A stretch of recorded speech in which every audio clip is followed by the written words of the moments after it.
नंढपिण में माठीणा हुयो या शरारती? हाँ, माठीणो त नंढपिण में माण्हू हूंदो ई न आहे, ज़ारा शरारती ई हूंदो आहे। ऐं असीं बि शरारती हूंदा हुआसीं ऐं शरारतूं कंदा हुआसीं। ऐं जॾहिं बि को मौसम बहार ईंदो हो, कंहिं फसल जो मतिलबु इहो हूंदो हो, फ्रूट वग़ैरह जो मौसम हूंदो हो, त असां जेको सो इंतज़ारु कंदा हुआसीं त कॾहिं था माण्हू सुम्हनि था, असीं वञी चोरी वोरी करे अंब खाऊं या ज़ैतून खाऊं या एतिरो मतिलबु पोइ चौकीदार असांखे दौड़ाईंदा हुआ। ॾाढो मज़ो ईंदो हो। बचपन जी त ॻाल्हि ई पंहिंजी आहे। यकीनन बालकपण नंढपिण शरारतूं कंदे ई त गुज़रे थो फौजिया।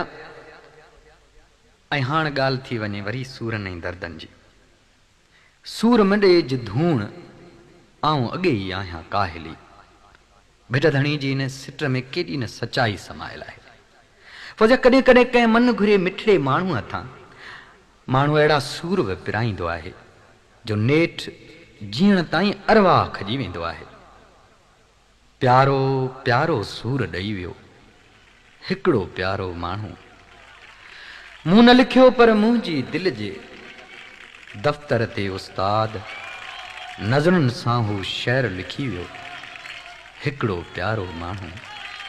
प्यारो प्यारो सूर ॾेई वियो हिकिड़ो प्यारो माण्हू।